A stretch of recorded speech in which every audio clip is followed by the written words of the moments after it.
from a 700 million euros project by the Italian government to ensure value addition. Government decided.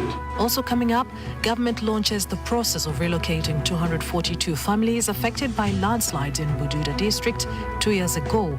They are being moved to Bulambuli district.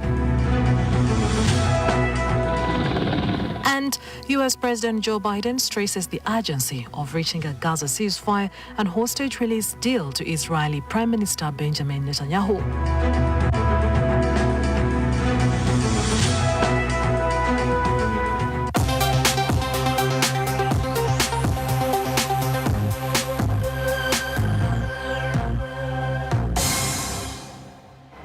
Welcome once again. This is NTV at 1. In our top story this afternoon, Uganda has been selected to join 5 coffee-growing countries that will benefit from a 700 million euro setup by the Italian government for value addition on coffee so that it can meet the international standards.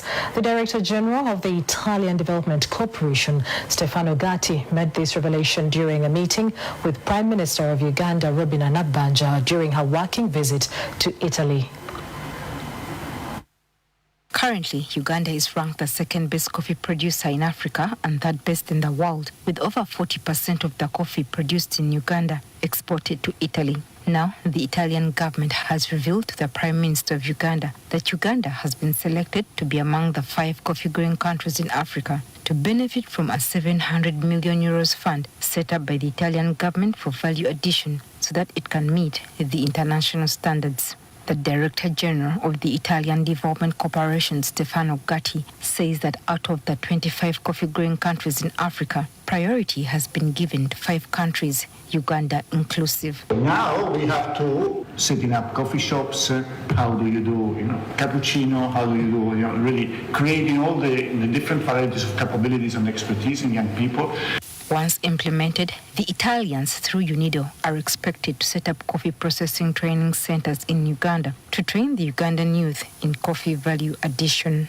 However, Prime Minister Robina Nabbanja has called on the Italian government to shun the importation of raw and processed coffee in a bid to support Uganda's value addition drive as a way of backing employment.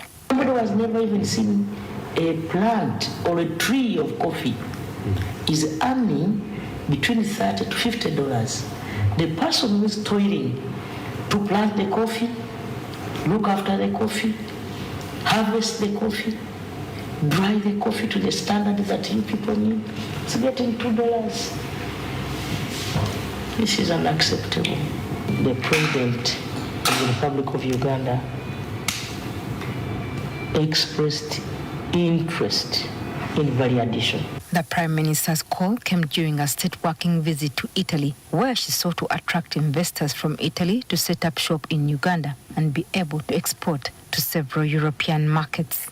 Accompanied by the State Minister for Agriculture, Fred Bwino Kyakulaga, the Executive Director of the Uganda Investment Authority, Robert Mukiza, and a technical expert on coffee from the Coffee Development Authority, Doreen Ruihangwe, the team outlined the advantages of Italian investors setting up shop in Uganda. We export 6.3 million bags on average, and now they average $1.148 billion annually. We are happy that 40% of the coffee comes to Italy. Commercial agriculture, agro-processing, and agribusiness is a key priority for us. We have a 10-year tax holiday in agro-processing. So you come to our country and you in value addition in agriculture, you'll have a 10-year tax holiday. But why don't we look at other products, for example? And those other products have a lot of market. People buy chocolates and a big population. Uganda is hoping to reach a level where it exports 20 million bags of processed coffee annually by 2030, up from the current 6.3 million bags today. Process of relocating 242 families affected by landslides in Bududa district 2 years ago is ongoing in Bunambutia resettlement site on a 506-acre tract of land in Bulambuli district. This followed the visit of a team from the office of the Prime Minister led by the Permanent Secretary Danstan Balaba this week. That area is in a dry zone area.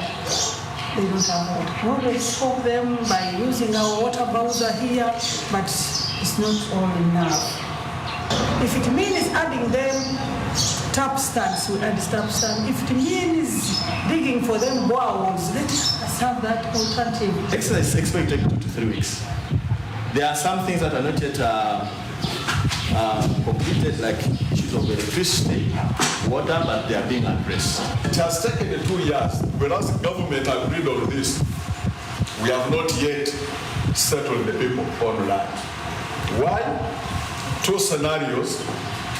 One scenario is that it needs, because the government identified about 7,717 households for the whole of Mount Elgon. If each one is given 10 million shillings, government needs 57 billions. Out of the 57 billions, government has now so far provided 12.5 billions. First of all, let's use land that is already available at Bonamutia. We have 506 acres, meaning that we can now settle 253 households. And government decided that Budunda should be the first lot to get. Those who are being provided money are 276 persons. We also want to make an appeal to all of those persons who are up high in the risk areas, that as they are not yet reached to be able to get transferred and relocated, people need to start moving away. That is the message we are giving. Wherever they are, we shall be able to get to them and relocate them.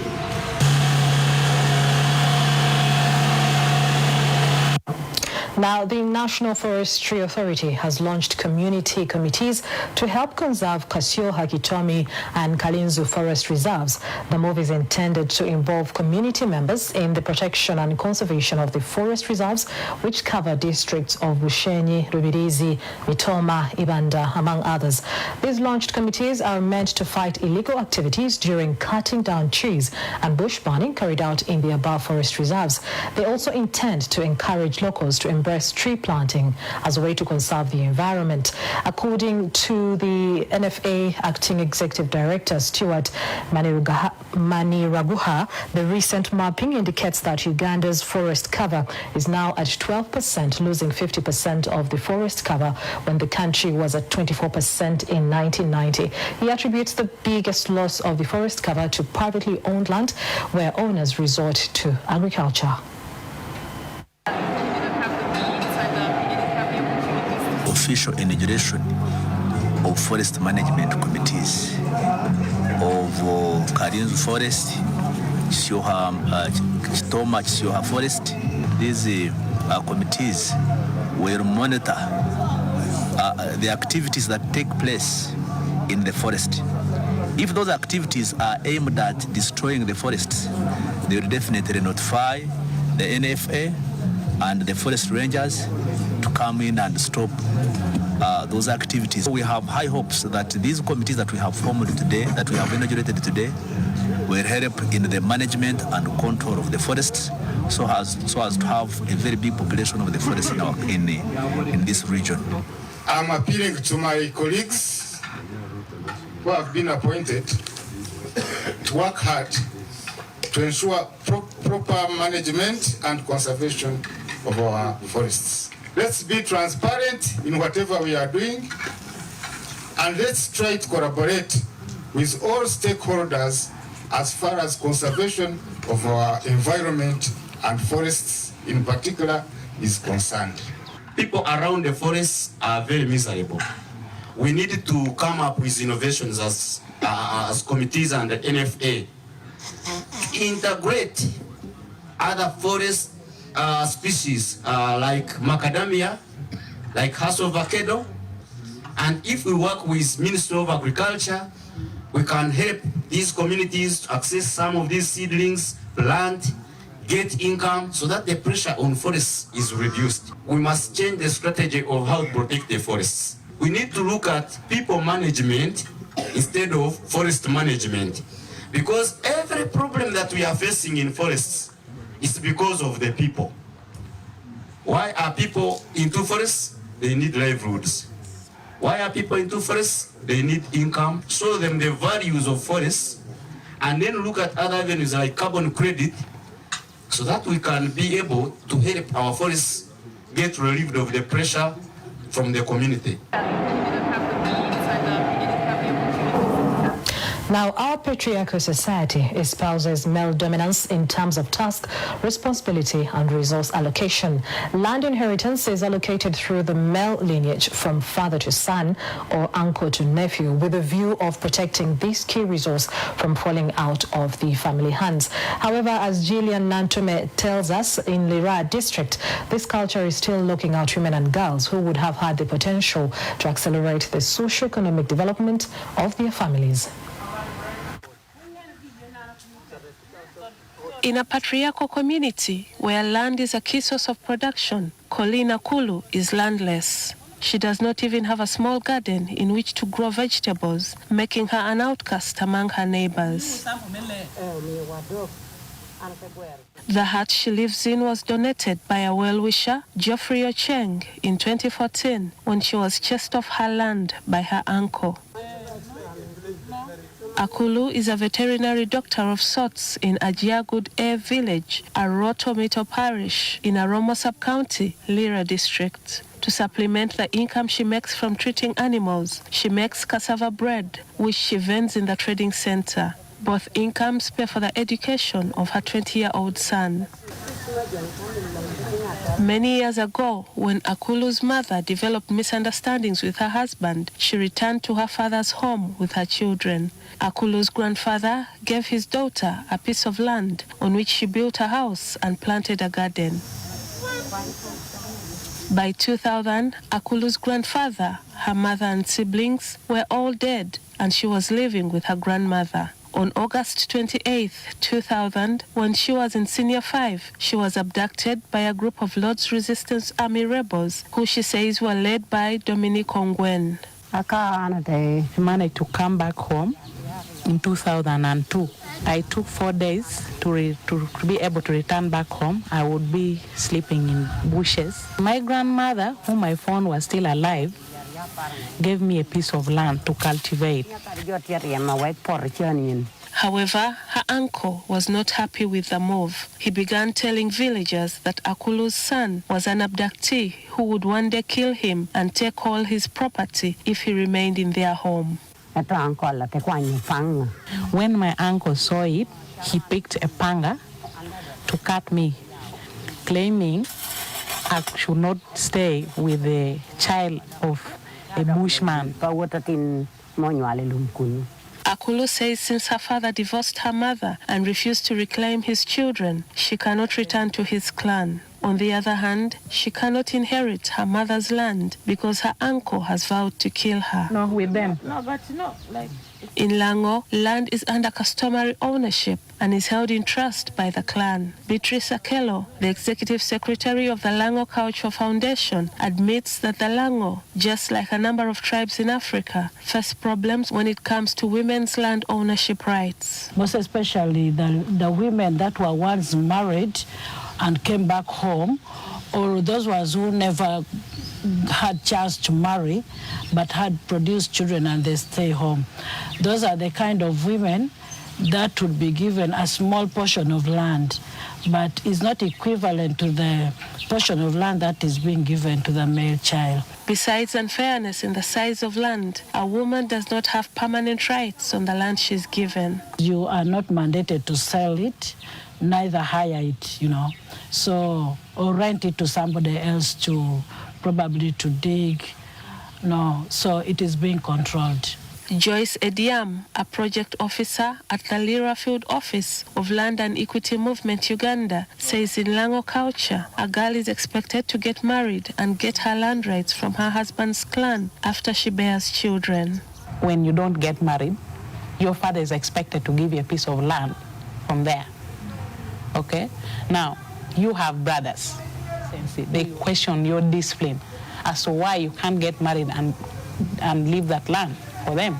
Secondly, many married women in the rural areas do not know that the Land Act 2010 establishes spousal consent in case their husbands want to sell or rent out land.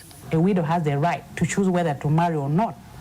They assume if you want to remarry, you should choose somebody from your husband's clan. Now, when that doesn't happen, you don't have a voice over the property, including the land. Since 2014, Akulu has tried to reclaim her mother's portion of the land in vain. The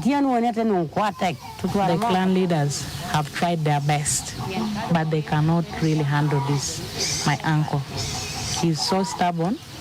He visually swears that he will not help me, and I feel like pushing him would cause more problems.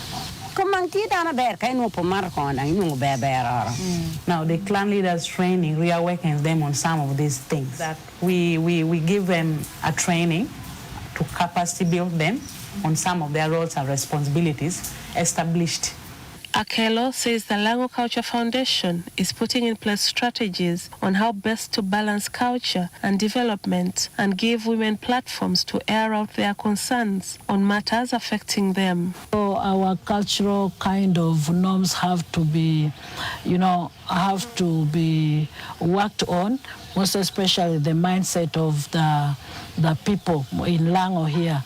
The mindset has to be change, which is a gradual process. Frances Virungi, the Executive Director of Uganda Community-Based Association for Women and Children Welfare, UCOBAC, says equal land rights will have serious implications on the food security situation in the country.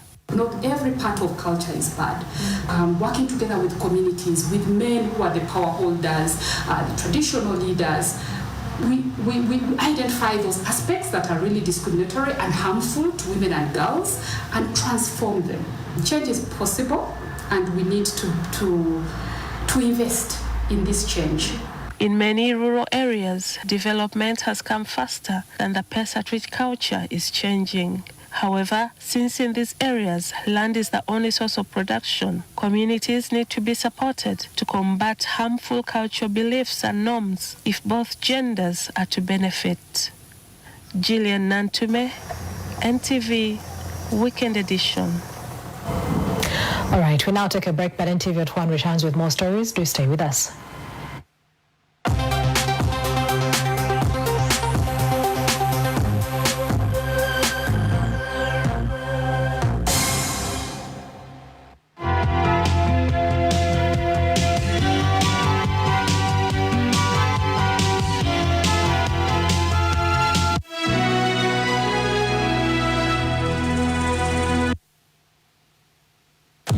I have no problem with the house as long as my wife agrees, because it's something that we can work around with. I think it's something we can work out. Are you going to buy it for me? Of course. We sorted. I'm actually willing to sell, but I want only full payment. Of course, all sorted. We may be able to start and finish this project. Of course. Totally sorted. Whatever your building needs, of course, Ori sorted with 100% financing, loan amount up to 3.8 billion, zero management fees, and feedback within 48 hours. Contact us on 0800 250 250.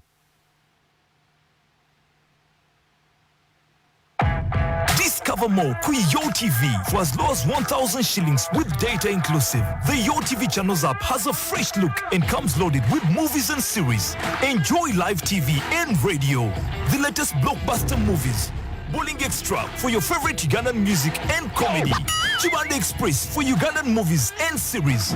The kids are sorted with amazing cartoons on Muto. And for the sports fans, YoTV Sports has got non-stop football. Now download the YoTV app today from your Google Play or App Store and enjoy world-class entertainment wherever you are.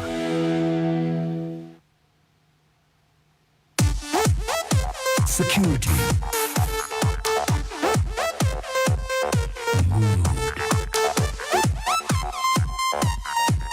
Well-stocked bar. Classy service. exotic cuisine. Sound and lights, ample parking, and so much more for your fun and comfort. Governor, whatever the mood, we got the color. Mom, I've heard that eggs are very good for muscle development. Stronger because you eat eggs. Where did you hear this? At school. Eggs are full of vitamins and amino acids, which are the building blocks for muscles. And on top of that, they are good for your brain. How do these nutrients come into these eggs? Koudijs Fit Solutions contain more than 38 selected ingredients, which are all essential for the laying hens to produce the healthiest eggs. What shall we have, Ron? Pellets. Taste the benefit of eggs. Tonight on NTV is brought to you by the superior ingredients of the new Royco 2-in-1 mix. Tonight on NTV. I love you. I have never loved anyone the way that I love you. I realized it even more at the scene of the accident when I thought I was going to die. So now I understand I should cherish every minute I have with you. Me too. I'm sorry, Marina. I'm not doing it. Andre? She's right. Why don't you try it out? Tonight on NTV. With Kanzali plus Machuzi, you get the perfect pot of flavor and taste with the superior ingredients of the new Royco 2-in-1 mix. Enjoy the Kathufu mix.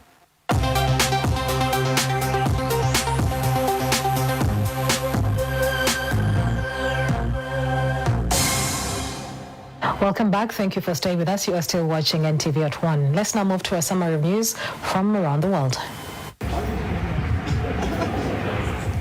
Several people are dead and others wounded in a stabbing attack at a festival in the western German city of Solingen.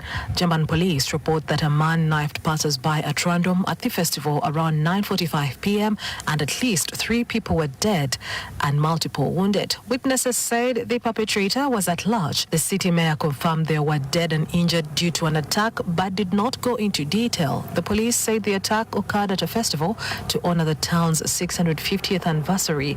Solingen is in the North Rhine-Westphalia state, Germany's most populous and bordering the Netherlands. Elsewhere, U.S. President Joe Biden has stressed the urgency of reaching a Gaza ceasefire and hostage release deal to Israeli Prime Minister Benjamin Netanyahu. In a phone call, which was also joined by Vice President Kamala Harris, Biden is said to have stated the importance of removing any remaining obstacles blocking an agreement with Hamas. He also reaffirmed Washington's commitment to help defend Israel against what the White House called all threats from Iran, including its proxy terrorist group Hamas, Hezbollah and the Houthis. It came after the U.S. Secretary of State wrapped up a diplomatic tour of the Middle East, pushing for a deal that could end the war. And finally, Russia claims its forces had secured control over several frontline settlements in Donetsk in eastern Ukraine over the past week and attacked Ukrainian military targets in Kursk and Belgorod in western Russia, while Ukraine on the same day reported that its forces continued to repel Russia's attack on Pokrovsk in eastern Ukraine. Russian forces also launched strikes on Ukrainian military targets, including military airfields, arms depots and warplanes. Additionally, Russian air defense systems intercepted the enemy's anti-ship missiles, aerial bombs, rockets and drones. Russian forces repelled attacks launched by the Ukrainian army in the Kursk region, destroying multiple Ukrainian armored vehicles. And that's it for NTV at 1 this Saturday afternoon. Thank you for watching. I'll see you later at 9 on NTV Weekend Edition. For now, Exposed is coming up next.